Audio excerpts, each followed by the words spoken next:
તો અગાઉનો જે આપણે પીરિયડ હતો એની અંદર આપણે આ પદ્ધતિઓ અને સાથે ખેત પદ્ધતિઓ વિશે ચર્ચા કરી ગયા છે, જેની અંદર અલગ અલગ આપણે ખેત પદ્ધતિઓમાં પાકનું ઉત્પાદન લેવા માટેની આવશ્યકતા શીખી ગયા છીએ, સાથે પાક ઉત્પાદનની મૂળભૂત પદ્ધતિઓ શીખી ગયા છે, જેમાં મુખ્યત્વે 7 પદ્ધતિઓ છે જેના દ્વારા પાકનું ઉત્પાદન સારી રીતે લઈ શક્યા.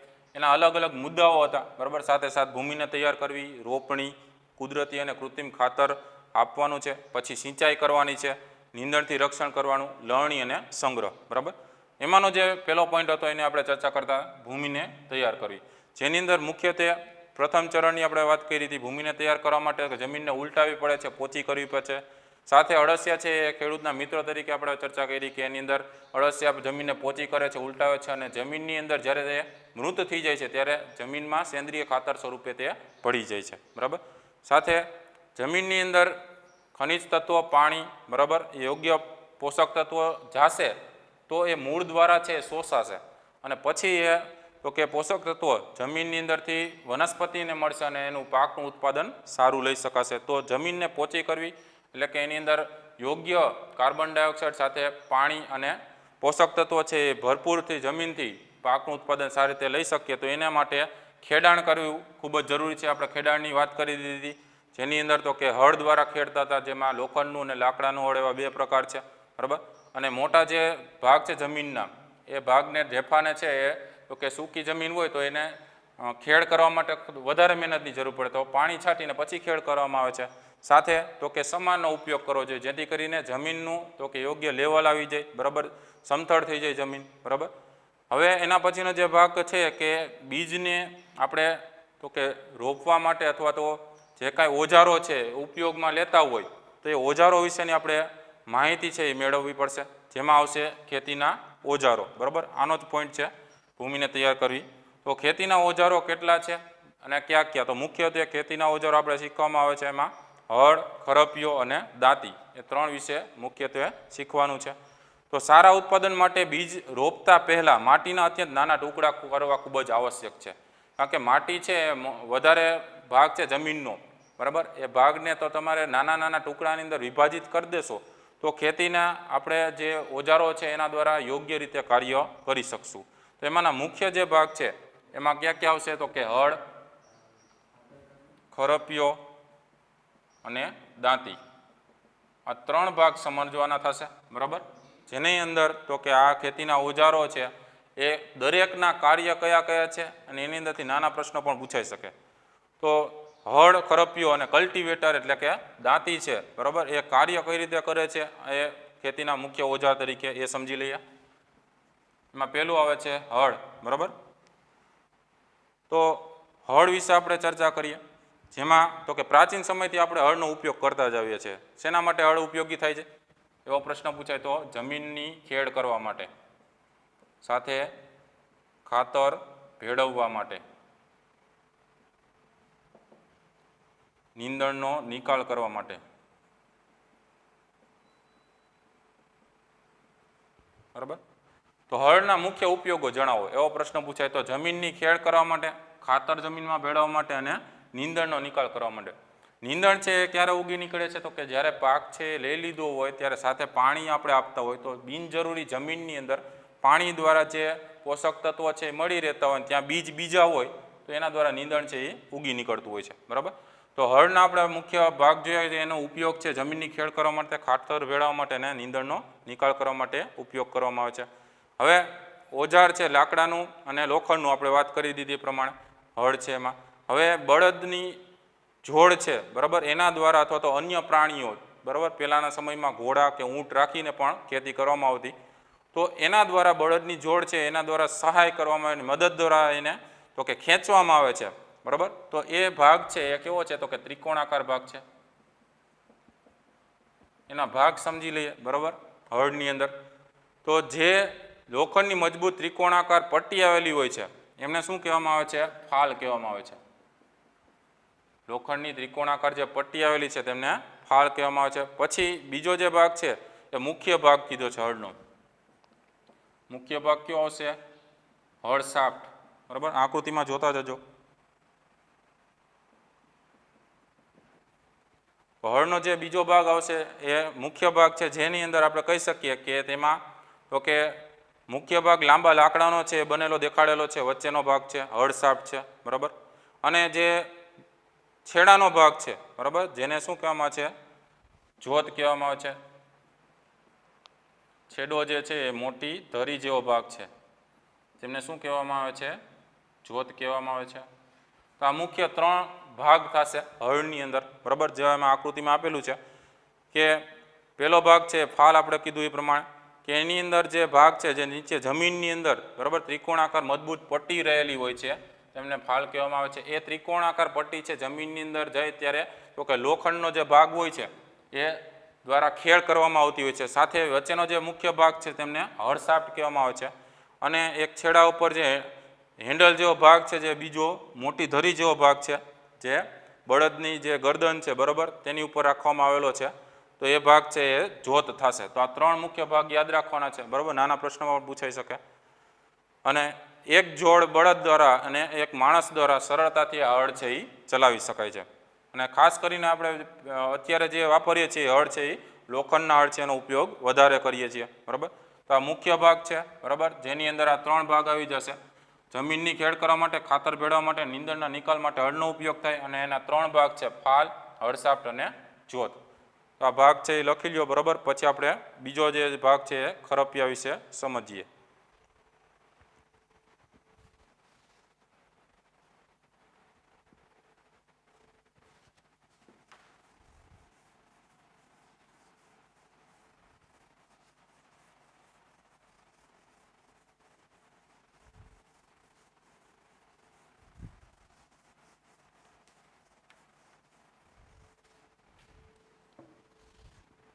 તો ખેતીના ઓજારોની આપણે ચર્ચા કરીએ છીએ, બરાબર.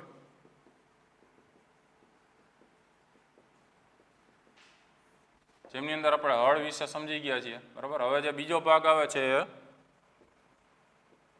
ખરપિયો. ખરપિયો છે એ એક સરળ ઓજાર છે. તેમનો ઉપયોગ કઈ જગ્યાએ થાય એવો પ્રશ્ન પૂછાય તો એમનો ઉપયોગ છે નીંદણ દૂર કરવા માટે,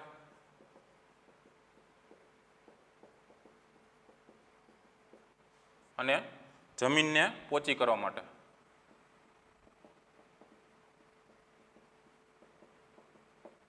તો ખરપિયાનું કાર્ય છે એ યાદ રાખવાનું છે, બરાબર. સરળ ઓજાર છે જે નીંદણ દૂર કરવા માટે અને જમીનને પોચી કરવા માટે ખૂબ જ આવશ્યક છે. હવે લાકડા કે લોખંડનો જે લાંબો દંડો છે, તમે આકૃતિમાં જુઓ, આકૃતિ 1.1 બી જે આકૃતિ છે એની અંદર આપેલું છે, જેની અંદર તો તમને આખી અલગ અલગ ભાત આપેલી છે, બરાબર. જેમ કે પકડ, ઉપરથી પકડવાનો જે ભાગ છે, પછી હેન્ડલવાળો ભાગ છે, સાથે તો કે વળેલી પ્લેટ છે જમીનની સાથે એ ટચ થશે, બરાબર. અને જે બીમ જેવો ભાગ છે એ તો કે ધરી સાથે જોડેલો છે અને ત્યાંથી એને ચલાવવામાં આવે છે. તો લાકડા કે લોખંડમાં એમાં વધારે પડતો લોખંડનો જ જે ભાગ હોય છે, બરાબર, જેથી કરીને ખેતીને જે જમીન ખેડવા માટે, બરાબર, પોચી કરવા માટે એમાં ખૂબ જ આવશ્યક થાય. તો મજબૂત, પહોળી અને લોખંડની વળેલી તકતી છે એની સાથે નીચેનો ભાગ છે એ જોડાયેલો હોય છે, જે બ્લેડની જેમ કામ કરે છે, બરાબર. અને જે બીજો જે ભાગ છે, છેડાનો જે ભાગ છે બીમવાળો, એ પ્રાણીઓ દ્વારા શું કરવામાં આવે છે, ખેંચવામાં આવે છે. તો એમની અંદર યાદ રાખજો, બરાબર, કે એની અંદર વધારે પડતો જે ભાગ આવે છે એ લોખંડનો ભાગ આવશે, અને સાથે એનો જે મજબૂત ભાગ છે, બરાબર, એમાં નીચેના ભાગમાં પહોળી લોખંડની તકતી છે.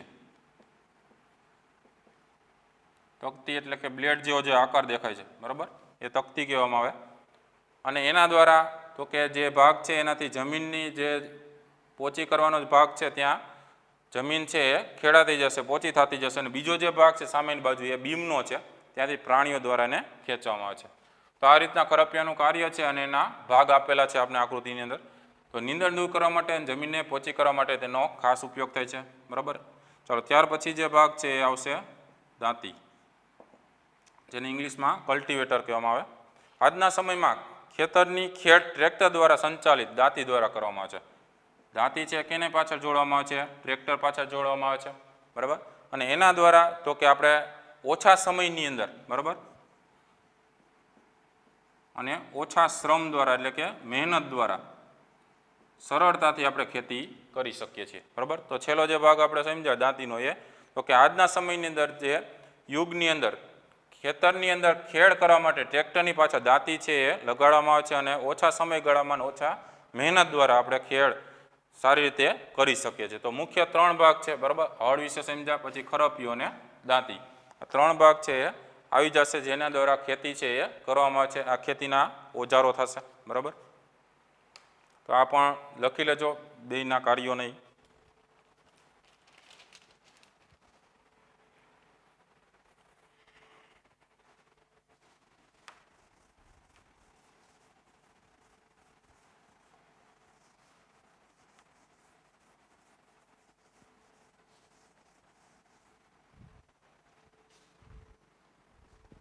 ચલો ત્યાર પછીનો જે ભાગ છે જુઓ, એમની અંદર આવે છે વાવણી, બરાબર. એના પછીનું સ્ટેપ થશે, બરાબર. વાવણી કરવી. જમીનની અંદર બીજ છે વાવવાની વાત કરવામાં આવેલી છે. તો આપણે વાત કરી દીધી, ભૂમિને તૈયાર કરી. હવે જે બીજો પાર્ટ આવે છે એમાં વાવણી એટલે કે રોપણી કરવાની વાત કરવામાં આવેલી છે. હવે વાવણી પાક ઉત્પાદનનો સૌથી મહત્વનો તબક્કો છે, બરાબર. કારણ કે પાક ઉત્પાદન લેવા માટે આપણે બીજની આવશ્યકતા પહેલાં રહેશે, બરાબર. તો વાવણી પહેલાં સારી ગુણવત્તાવાળા બીજની પસંદગી કરવી પડે છે, બરાબર. બીજ સારું હશે તો આપણે સારો પાક લઈ શકશું. તો પહેલાં સારી ગુણવત્તાવાળું બીજ કોને કહેવામાં આવે તો એ પસંદ કરવું પડે, બરાબર. તો એના માટે તંદુરસ્ત બીજ એવો શબ્દ વાપર્યો છે. સ્વચ્છ અને તંદુરસ્ત બીજ છે એ અલગ કરવા માટેની એક પ્રવૃત્તિ પણ આપણે આપેલી છે. તો ખેડૂત છે સારી ઉપજ પ્રાપ્ત કરવા માટે એટલે કે સારું પાક ઉત્પાદન લેવા માટે, બરાબર, બીજને પહેલાં પ્રાથમિકતા આપે છે કે સારી ગુણવત્તાવાળું બીજ હશે તો સારો પાક આપણે લઈ શકશું. હવે પહેલી કે છે, બરાબર, એક દિવસ મેં મારી મમ્મીને ચણાના કેટલાક દાણાને વાસણમાં રાખીને તેમાં કેટલુંક પાણી ઉમેરતા જોઈ. થોડી મિનિટ પછી કેટલાક બીજ પાણી ઉપર તરવા લાગ્યા, બરાબર. અને એને આશ્ચર્ય થાય છે કે શા માટે બીજ છે એ તરવા લાગે છે. તો એક આપણે પ્રવૃત્તિ આપી છે, બરાબર. એની અંદર તમે સમજી શકશો એ બાબત. આ પ્રવૃત્તિની અંદર તો કે એક બીકર લેવાનું છે, પાણીથી અડધું ભરી દેવાનું છે, તેમાં એક મુઠ્ઠી ઘઉંના દાણા નાખવાના, પછી બરાબર પાણીને હલાવવાનું છે, થોડા સમય રાહ જોવાની છે, બરાબર. તો ઘઉંના દાણા છે એ પાણીની અંદર કેટલા ડૂબી જાય છે અને કેટલા તરે છે, બરાબર, એ જોવાનું થશે. તો સારી ગુણવત્તા માટેની આ સરળ પદ્ધતિ છે જેની અંદરથી આપણે તો કે સારી ગુણવત્તાવાળા બીજ છે અલગ તારવી શકશું. તો કેટલા બીજ તરવા લાગ્યા છે અને કેટલા તળિયે બેસી ગયા છે એટલે કે ડૂબી જાય છે, બરાબર. એટલે કે હલકા હોય તો કે તરશે, બાકીના ભારે છે એ ડૂબી જશે. એટલે કે ક્ષતિગ્રસ્ત બીજ એવો શબ્દ વાપર્યો છે. ક્ષતિગ્રસ્ત એટલે કંઈક ખામીવાળા બીજ હોય, બરાબર, જે પોલા હોય, અંદરથી ખોખલા હોય અને એ બીજ છે એ હલકા થઈ જાય છે અને ક્યાં આવશે તો કે પાણી ઉપર તરવા લાગશે, બરાબર. એટલે આ ક્ષતિગ્રસ્ત બીજ છે જે તરતા હોય એટલે કે ખામીવાળા, બરાબર. જ્યારે ડૂબી જાય છે એ સારી ગુણવત્તાવાળા કહી શકશું. તો આ રીતે સારી ગુણવત્તાવાળા બીજ છે એની સરળ પદ્ધતિ છે જેના દ્વારા આપણે સારા અને સ્વસ્થ બીજ, તંદુરસ્ત બીજ છે એને અલગ કરવાની એક સરળ રીત છે. વાવણી પહેલાં બીજ રોપવાના તો કે આપણે અલગ અલગ ઓજારો વિશે પણ શીખશું. પહેલાં બાબત ખાસ ધ્યાન રાખજો કે સારી ગુણવત્તાવાળી બીજ હશે તો વાવણી છે તમે કરશો તો પાકનું ઉત્પાદન સારું આવશે, બરાબર. પણ બીજ જ સારી ગુણવત્તાવાળા નહીં હોય, પાછળની જે પદ્ધતિ છે બધી તમે પાલન કરશો, બરાબર, તો પણ એને જે પાકનું ઉત્પાદન આવવું જોઈએ એટલું આવશે નહીં, બરાબર. તો સારી ગુણવત્તાવાળા બીજની એટલે પ્રાથમિકતા આપે છે એટલે જે અલગ અલગ ઘઉંની જાત હોય, બરાબર, અલગ અલગ બાજરીની જાત હોય, એમાં અલગ અલગ જે માટી હોય એની અંદર પોષક તત્વો હોય, એના ઉપરથી તો કે સારી ગુણવત્તાવાળું બીજ છે એ કયું બીજ આપશું, પછી કેટલા પ્રમાણમાં ખાતર આપશું, એ બધું નક્કી કરીએ ત્યાર પછી જ પાકનું ઉત્પાદન સારું લેવામાં. પણ સારી ગુણવત્તાવાળા બીજની પ્રવૃત્તિ દ્વારા આપણે સમજ્યા કે કઈ રીતના તો કે સારી ગુણવત્તા બીજ છે એને અલગ કરી શકીએ છીએ, બરાબર. ચાલો ત્યાર પછીનો એનો જ ભાગ આવે છે, બરાબર, વાવણીની અંદર, રોપણીની અંદર કે પરંપરાગત ઓજાર કયા કયા છે, બરાબર, જેને આપણે પહેલેથી ઉપયોગ કરતા હોય તો એ બાબત સમજી લઈએ.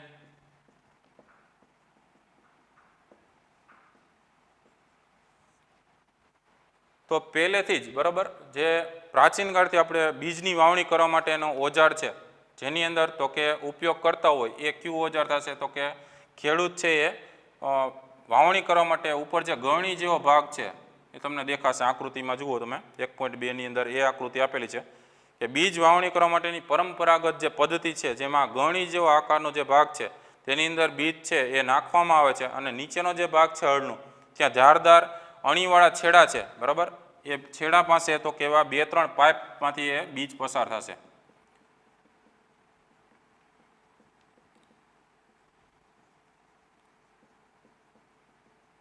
આ 2-3 પાઇપમાંથી જ્યારે બીજ પસાર થાય ત્યારે જમીનની અંદર એ બીજ છે જેટલા ગળણી અંદર નાખવામાં આવેલ એમાંથી અલગ અલગ પાઇપમાં તો કે જવા લાગશે બરાબર અને ત્યાં બીજ છે એ અંદર ઉતરી જશે ખૂપી જશે બરાબર અને ત્યાં બીજનું શું થાય છે સ્થાપન થાય છે. આ રીતે બીજની વાવણી કરવામાં આવે છે. આ સામાન્ય પદ્ધતિ છે, પરંપરાગત રીતે ચાલી આવતી પદ્ધતિ છે બરાબર. એવી જ રીતના જે બીજો ભાગ આવે છે એ ભાગ આવે છે વાવણિયા દ્વારા બરાબર જેને આપણે શું કહીએ સીડ ડ્રીલ.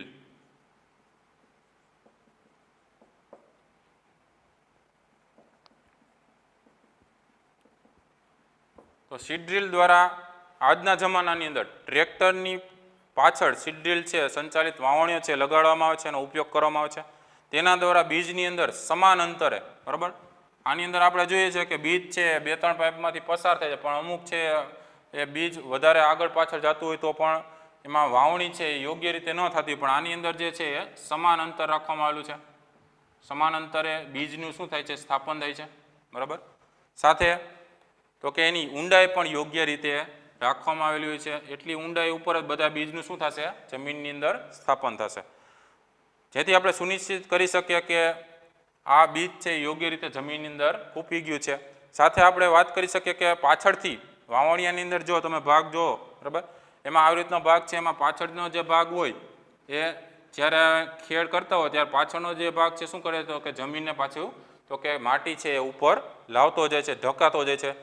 તો પાછળથી માટી ઢકાવાનું કારણ શું છે બરાબર તો કે મુખ્યત્વે તો કે પક્ષીઓ છે બરાબર એ આજુબાજુ ઉડતા હોય જો બીજની વાવણી કરી હોય અને એ ભાગ ખુલ્લો દેખાય તો પક્ષી છે એ બીજને તો કે ત્યાંથી લઈ જાય છે બરાબર એટલે બીજનું તો કે જે વાવણી કરી છે એનું યોગ્ય રીતે તો કે સ્થાપન થતું નથી.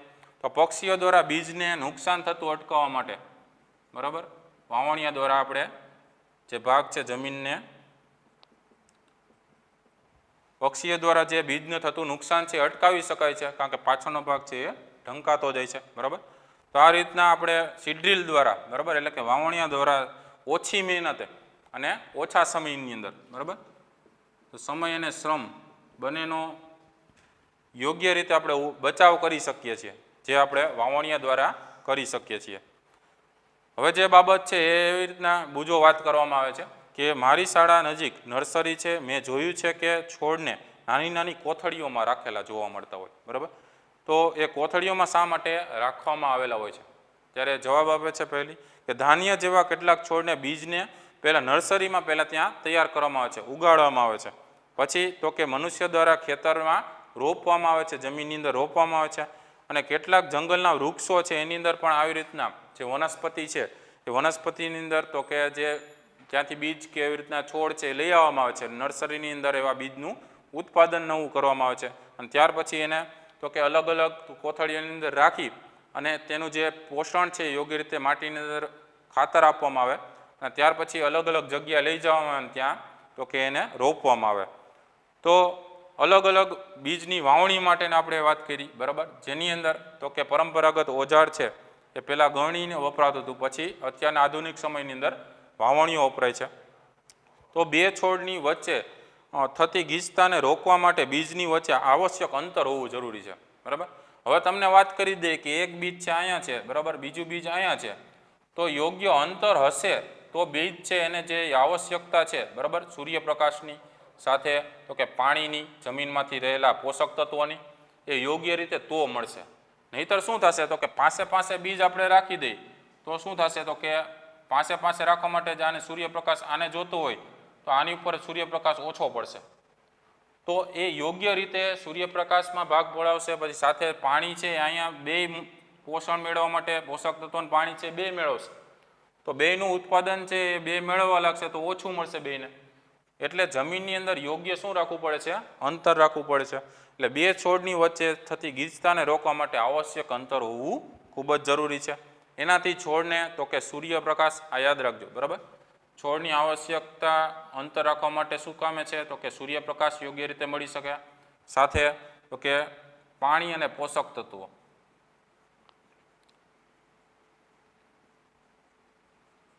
સૂર્યપ્રકાશ અને સાથે પાણી અને પોષક તત્વો છે યોગ્ય પ્રમાણમાં મળી શકે, બરાબર. જેથી કરીને આપણે પાસે છોડ રાખવાની જગ્યાએ જે બીજ છે એનું સ્થાપન જુદું જુદું થોડુંક અંતર રાખીને કરવું જોઈએ, બરાબર. એટલે ગીચતા છે એ દૂર કરવા માટે ખૂબ જ જરૂરી છે અને એ બાબતને ધ્યાનમાં રાખવી જોઈએ, બરાબર. તો આટલો ભાગ છે એ કેની અંદર આવશે? તો કે વાવણીની અંદર આવશે. વાવણીની અંદર કયા કયા ભાગ આપણે સમજી ગયા છીએ? તો કે વાવણી પાક ઉત્પાદનનો સૌથી મહત્વનો તબક્કો છે, જેની અંદર આપણે ચર્ચા કરી. એમાં પહેલી વાત કરી સારી ગુણવત્તાની, બરાબર. બીજ છે એ સારી ગુણવત્તાવાળું હશે તો યોગ્ય રીતના આપણે બીજનું સ્થાપન જમીનની અંદર કરશું અને સારો પાક લઈ શકશું. પછી આપણે વાત કરીએ એની અંદર કે કઈ રીતે પ્રવૃત્તિ સમજ્યા, કઈ રીતે સારી ગુણવત્તાવાળા બીજ છે એને અલગ કરશું. તો કે ઘઉંનું એક આપણે ઉદાહરણ લીધું કે ઘઉં છે એની અંદર પાણીની અંદર ડૂબાડ્યા છે, બરાબર. તો અમુક છે ડૂબી જાય છે, અમુક છે તરે છે. તો ડૂબી ગયેલા જે બીજ છે, બરાબર, એ સારી ગુણવત્તાવાળા. તરતા હોય એ ઉપર ખોખલા હોય, બરાબર, હળવા હોય એટલે ઉપર પાણીમાંથી તો કે બહાર આપણે તારવી લેવાના છે, બરાબર. જે ક્ષતિગ્રસ્ત બીજ છે, ખામીવાળા બીજ છે. અને ત્યાર પછી આપણે ઓજારની વાત કરી, જેમાં પરંપરાગત ઓજાર તરીકે અત્યારે આપણે ગળણીનો ઉપયોગ કરી. તો એ પ્રાચીન સમયથી કરતા આવ્યા છીએ, જેમાં 2-3 પાઇપ હોય, નીચેના જે ભાગ હોય ગળણીનો, ત્યાંથી પાઇપ દ્વારા તો કે નીચેનો જે ખેડ થતી હોય તેની અંદર તો કે બીજ પસાર થાય અને જમીનની અંદર ખૂપી જાય, બરાબર. અને અત્યારે જે આધુનિક સાધન તરીકે વાવણીઓ આપણે વાપરીએ છીએ, જેનું નામ છે સીડ ડ્રીલ, બરાબર. સીડ ડ્રીલ કે તો એ વાવણીઓ એ યાદ રાખવાનું છે, બરાબર. તો સમાન અંતર છે અને બીજ છે યોગ્ય અંતરે જ એનું સ્થાપન થશે. આપણે આ સમજાવ્યું સમાન અંતર શું કામ રાખવું જોઈએ, બરાબર. ગીચતા રાખવાની નથી, નહીંતર શું થાય છે? તો કે સૂર્યપ્રકાશ, પાણી અને પોષક તત્વોમાં ભાગ પડાવે છે, બરાબર. હવે સમાન અંતર રાખવાનું છે, બરાબર, જે વાવણીયા દ્વારા થાય છે, બરાબર. સાથે ઊંડાઈ છે યોગ્ય રીતના અંતરમાં ઊંડાઈ એ બીજનું સ્થાપન થશે. અને પક્ષીઓ દ્વારા તો કે પાછળનો જે ભાગ છે એ ઢકાતો જાય છે, જેથી કરીને એ બીજ છે અંદર ખૂપી જાય છે, બરાબર. પક્ષીઓ દ્વારા એનું નુકસાન થતું અટકે છે, નકર પક્ષીઓ એ બીજને ખાઈ જાય છે, બરાબર. અને સમય અને શ્રમનો ખાસ, બરાબર, આપણે વાત કરીએ કે આજના સમયની અંદર સમય અને શ્રમનો બચાવ થતો હોય તો એવા સાધનોનો ઉપયોગ કરવો જોઈએ. તો એની અંદર આપણે વાવણીઓ છે એ ખૂબ જ ઉપયોગી થશે. તો વાવણીની અંદર આટલા મુદ્દા આવે છે. દરેકના નાના પ્રશ્ન અને મોટા પ્રશ્ન પણ પૂછાઈ શકે. તો આટલો ભાગ છે એ લખી લો પહેલાં.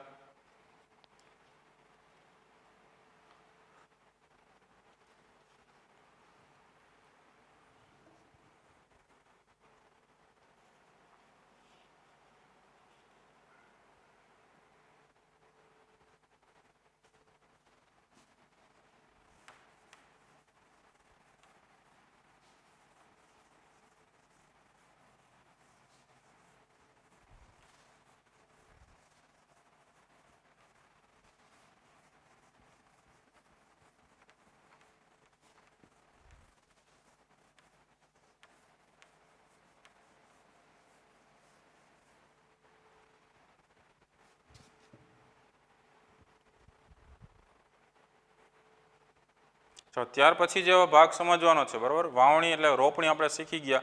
હવેનો જે ભાગ આવે છે એ ત્રીજું સ્ટેપ આમ તો થશે, બરાબર. એ થશે કુદરતી અને કૃત્રિમ ખાતર ઉમેરવું.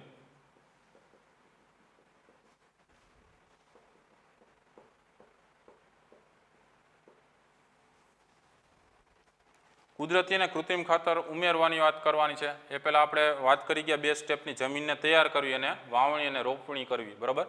હવે આ ખાતર ઉમેરવાની આવશ્યકતા શું છે? તો કે કોઈ પણ પાક હોય એનો યોગ્ય રીતે તો કે વિકાસ થાય, બરાબર. કાળક્રમે તો કે પાકને પોષક તત્વો છે જમીનમાંથી મળતા હોય છે, પરંતુ એ પોષક તત્વો જમીનની અંદર પૂરતા પ્રમાણમાં ન હોય ત્યારે એને ખાતર આપવાની જરૂરિયાત ઊભી થાય, બરાબર. હવે એ ખાતર આપવાની જરૂરિયાત છે એમાં તો કે 2 રીતે આપણે ખાતર આપી શકીએ, કાં કુદરતી ખાતર આપી શકીએ, કાં કૃત્રિમ ખાતર આપી શકીએ. તો વનસ્પતિના તંદુરસ્ત વિકાસ માટે પોષક તત્વો જમીનની અંદર પૂરતા પ્રમાણમાં મળે, બરાબર, અને માટીની અંદર એ ભળી જાય છે, પછી એ ખાતર છે એ વનસ્પતિ છે એ મૂળ દ્વારા તો કે ગ્રહણ કરે છે. પાણી જ્યારે આપીએ છીએ ત્યારે મૂળ દ્વારા પોષક તત્વો છે એ મેળવતા હોય છે. તો એમાં કુદરતી ખાતરે આપી શકીએ અને કૃત્રિમ ખાતરે આપી શકીએ, બરાબર. એટલે બુજો એમાં વાત કરે છે કે મેં એક ખેતરમાં ઉગેલા સ્વસ્થ પાકને જોયો છે. જ્યારે પાસેના ખેતરમાં છોડ હતા એ કેવા હતા? નબળા હતા. કેટલાક છોડ અન્ય છોડની સરખામણીમાં કેવા જોવા મળતા હતા? તો કે વધારે સારી રીતે ઉગેલા જોવા મળતા હતા. તો એવું શું કામ હતું? તો કે અમુક છોડની આપણે માવજત કરતા હોય સાથે તો કે એની અંદર આવા જે બાબતો છે એ ધ્યાનમાં રાખવી પડતી હોય છે કે જમીનની અંદર તો કે યોગ્ય ખાતર ન ભેળવવામાં આવ્યું હોય તો સાથે પાણીને પોષક તત્વોને છે બરાબર એ યોગ્ય રીતે આપતું રહેવું પડે. નહીંતર શું થાય કે પાક ઉત્પાદન છે એ યોગ્ય રીતે ન થઈ શકે, જે છોડ છે એ નબળા થઈ જાય. બરાબર, તો એની વાત કરીએ આપણે કે ભૂમિ પાકને ખનિજ તત્વો છે એ પ્રદાન કરે છે. બરાબર, તો જમીનની અંદર ખનિજ તત્વો પૂરતા પ્રમાણમાં આપવા માટે ખાતર આપવું જોઈએ. બરાબર, જમીનની અંદર ખનિજ તત્વો છે એનું યોગ્ય પ્રમાણ એટલે કે પોષક તત્વો જળવાય એના માટે ખાતર આપવું જોઈએ, જેથી કરીને પાકની વૃદ્ધિ યોગ્ય રીતે થઈ શકે. બરાબર, ક્ષેત્રની અંદર આપણે અલગ અલગ ક્ષેત્રમાં આપણે વાત કરીએ તો એમાં ખેડૂત છે બરાબર એ ખેતરમાં એક પછી બીજો પાક ઉછેરતા હોય છે. આપણે જોઈએ છીએ કે એકનો એક પાક છે એ વારે વારે નથી લેવામાં આવતો. બરાબર, અને ખેતર ક્યારેય ખાલી પણ છોડતા નથી. એવું શું કામ છે? બરાબર, અને પોષક દ્રવ્યોનું શું થાય છે? તો આપણે ખ્યાલ છે એ પ્રમાણે કે જમીનની અંદર જ્યારે એક પોષક તત્વ એક વનસ્પતિ જે વાવેલી છે, ધારો કે ઘઉં વાવેલા છે બરાબર, તો ઘઉંની અંદર જે પોષક તત્વો છે એ પૂરતા પ્રમાણમાં મેળવેલા હોય ખાતર દ્વારા, એ પછી બીજો જે પાક લેવામાં આવે ફરી પાછા ઘઉં ન વાવે, જેથી કરીને શું કામ ને તો કે પાછા ઘઉં આવે તો જે જમીનની અંદર પોષક તત્વો પાછા એના જ મેળવશે. તો પહેલાં જે ઘઉં વાવેલા હતા એના કરતાં પોષક તત્વો ઓછા પ્રમાણમાં બીજા ઘઉંને મળશે, તો એનું ઉત્પાદન કેવું થશે? થોડુંક ઓછું થશે. બરાબર, એટલે શું કરે છે? પાકની ફેરબદલી કરે છે. બરાબર, તો કારણ પણ પૂછાય પાકની ફેરબદલી શું કામે કરવી જોઈએ? બરાબર, તો કે પાકની ફેરબદલી કરવા માટે જમીનની અંદર જે પાક છે યોગ્ય રીતે આંતર સમય પ્રમાણે બરાબર જે સમય છે એ દરમિયાન ફેરફાર કરતો રહેવો પડે, જેથી કરીને બરાબર અમુક સમયે કઠોળ વાવ્યો હોય, અમુક સમયે અનાજ વાવ્યું હોય, પછી શાકભાજી વાવ્યા હોય, જેથી કરીને દરેકને જે જમીનની અંદર પોષક તત્વો છે બરાબર એ જમીનની અંદર પોષક તત્વો અલગ અલગ મળી રહે. પોષક તત્વો જો જુદા જુદા મળશે બરાબર તો એ જુદા જુદા પાક છે એ સમયાંતરે સારા થશે. બરાબર, એટલે આ પાકની ફેરબદલી આવશ્યક છે. એટલે સતત પાકને ઉગાડવાથી માટીમાંથી કેટલાક પોષક તત્વો દ્રવ્યો છે ઓછા થઈ જાય. એકને એક પાક લીધે રાખી તો શું થાય છે? તો કે ખેડૂત છે બરાબર એકને એક પાક લે છે એટલે પહેલી વાર જે સારો પાક છે પછી બીજી વાર એનાથી થોડોક ઓછો થાય, તો એ કુદરતી ખાતર આપ્યું હોય કે કૃત્રિમ ખાતર કોઈ પણ ખાતર આપ્યું હોય તો એની અંદર આ પ્રક્રિયા જોવા મળતી હોય છે. બરાબર, આ ક્ષતિ પૂરી કરવા માટે ખેડૂત છે ખેતરમાં ધારો કે કુદરતી ખાતર આપે છે. આ પ્રક્રિયાને ખાતર આપવાની ક્રિયા કહેવામાં આવે છે. તેમાં અયોગ્ય અથવા તો અપૂરતા કુદરતી ખાતર આપવાથી છોડ છે એ નબળા પડી જાય. બરાબર, કેટલા પ્રમાણમાં ખાતર આપવું? પ્રમાણ છે નિશ્ચિત હોવું જોઈએ. બરાબર, કે જમીનની અંદર આ પાક લેવો છે તો કે એની અંદર કેટલા પ્રમાણમાં ખાતર આપવું જોઈએ. બરાબર, એવું નથી કે ખાતર આપવું તો વધારે આપવું તેથી સારા થઈ જાય, એવું નથી. બરાબર, એનું યોગ્ય પ્રમાણ છે જળવાવું જોઈએ. કુદરતી ખાતર એક કાર્બનિક જૈવિક પદાર્થ છે. બરાબર, તો આ શબ્દથી આપણે પરિચિત છીએ.